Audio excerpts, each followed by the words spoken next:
Good evening. Today we're going to be cooking one of the hottest curries that there is.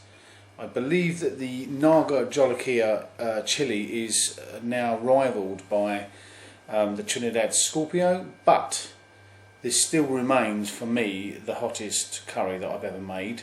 I made one back in 2011. I'm replicating that now with chilies that I've been so kindly sent from a friend in America. So I will go through each stage with the ingredients, the method, the final cooking and the tasting, and see how you get on with that. Hopefully you'll understand what I'm saying. All the way from here in the UK, this is the Naga Jolilia hottest curry. Now what I'm going to do as the whole video progresses is I'm going to first in a minute show you the ingredients that I'm going to use, so the chicken, the onion and everything else I'm going to do, the utensils I'm going to use, the pots and the spices, and then what I'll do is I will then pause again, cut everything up ready, and then we'll do the cooking, which shouldn't take too long, but I'll pause in between. It's no good you sitting there watching the video while everything's cooking and getting ready, so I'm going to do it in stages so you just see the finished article really and how it's done, and then once we've done that I'll upload and it's yours. Okay, so the utensils I'm using is just like a wooden spoon, potato peeler, a sharp knife for cutting the onions, very sharp knife for doing the chicken because it needs to be boned, garlic press, pestle and mortar to crush any spices.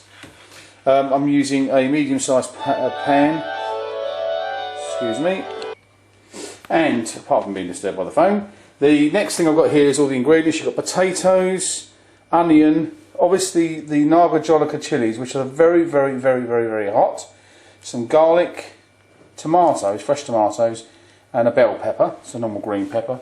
I've got a whole chicken, which is cheaper than buying just 2 breasts, so I get a lot out of that. Then the spices I'm going to use, well, obviously bay leaves, tomato puree just to thicken the sauce a little. I've got some green cardamom pods here, you can use black or green. And then I've got obviously salt, I've got lemon juice, and I've got Fern's curry paste. This is essential.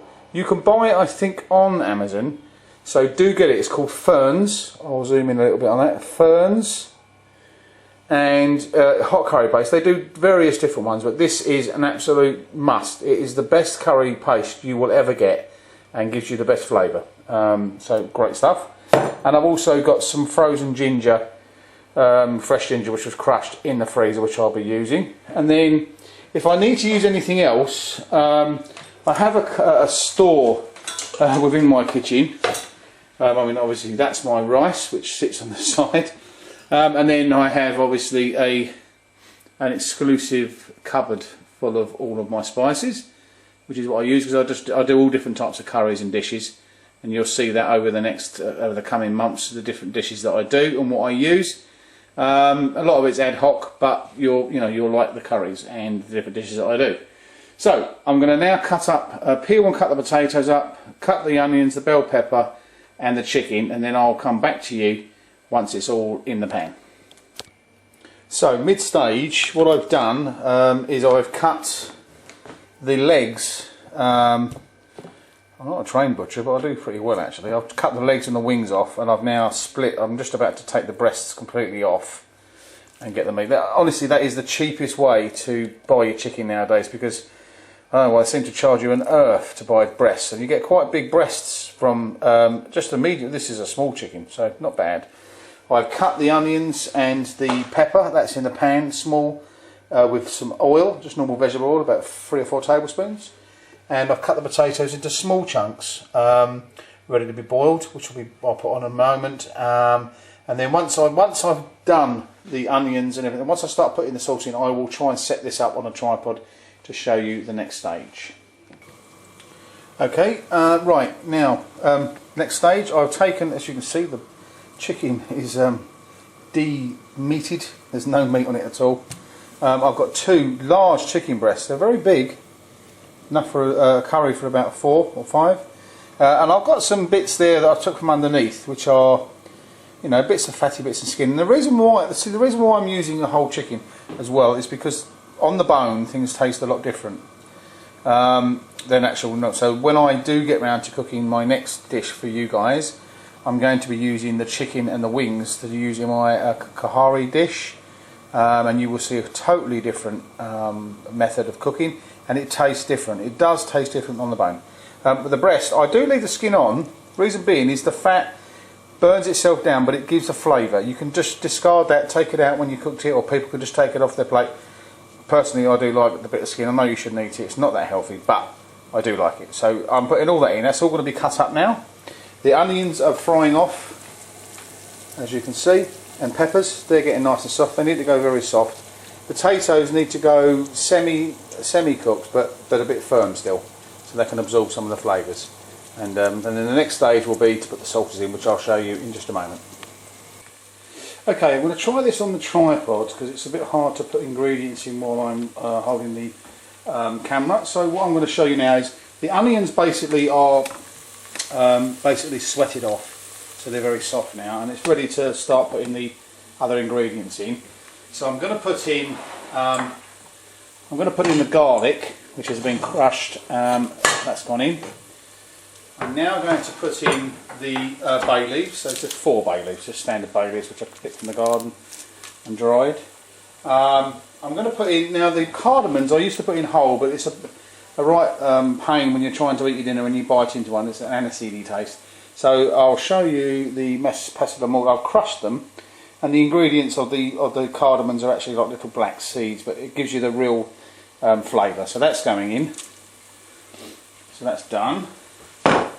I'm now going to put in some lemon juice, which is just standard lemon juice. So some lemon juice goes in.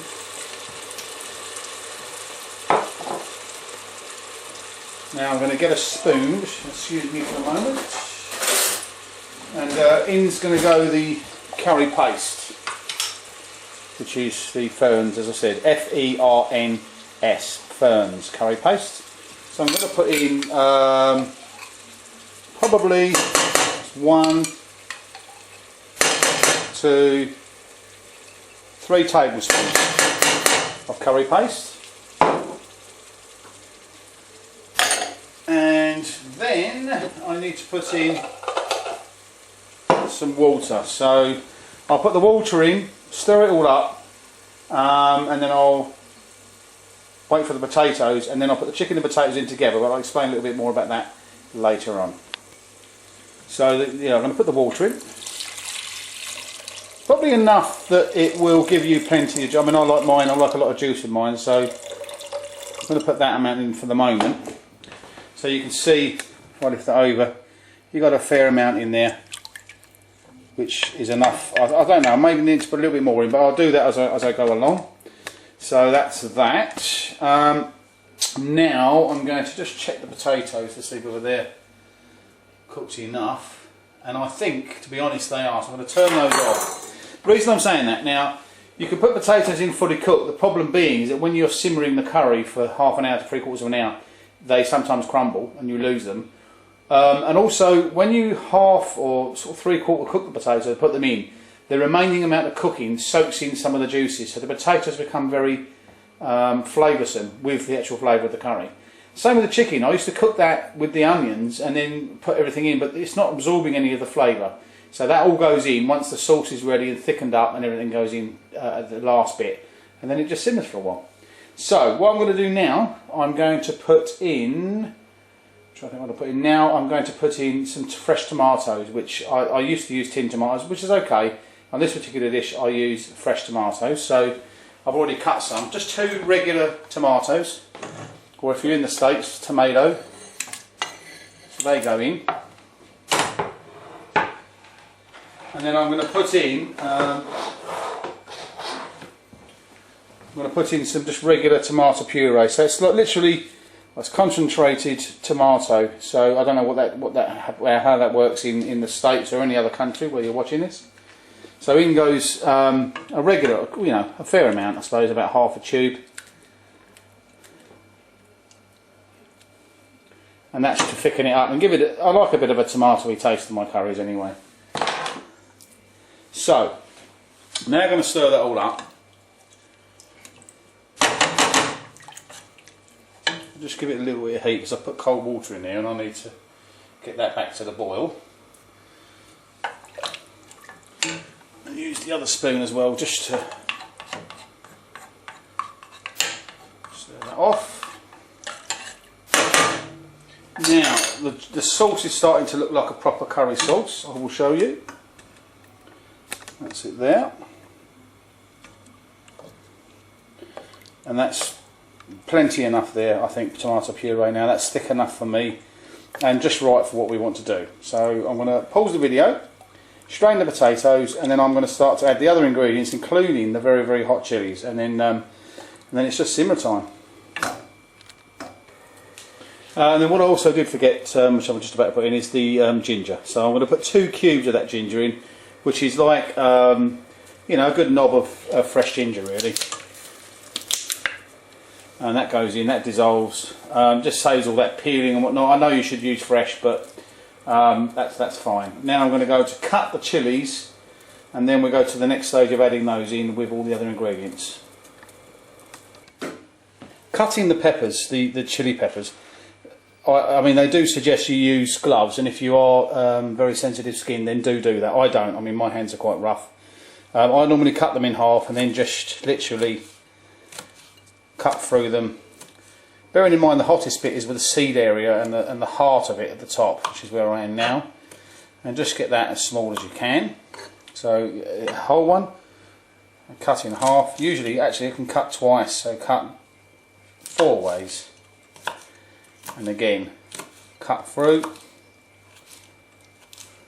I mean, these peppers look very small, but don't be deceived. They are the hottest thing you will ever have. You know, a little bird's eye chili you get in the supermarket is nothing. It would be like eating yogurt. These are really, really, really hot. So do be careful. Don't just get these and thinking you're going to have a nice hot dinner or a chili con carne. They are very hot. You need to be, let's put it this way, you need to be trained up to eat it really. So here you have it. I'm not going to touch my hands at the moment. That's the actual chili. So I'm going to put that into the curry with the chicken, which will then soak up, and then also the potatoes. So we'll just put that in. Now the curry's nicely mixed in, as you can see.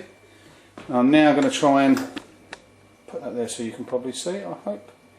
Okay, so in goes the potatoes. So they're just a random amount of potatoes there. They go in, they're say 3/4 cooked. In goes the chilli, because it goes in all at the same time. And then also the chicken. That's all going to go in.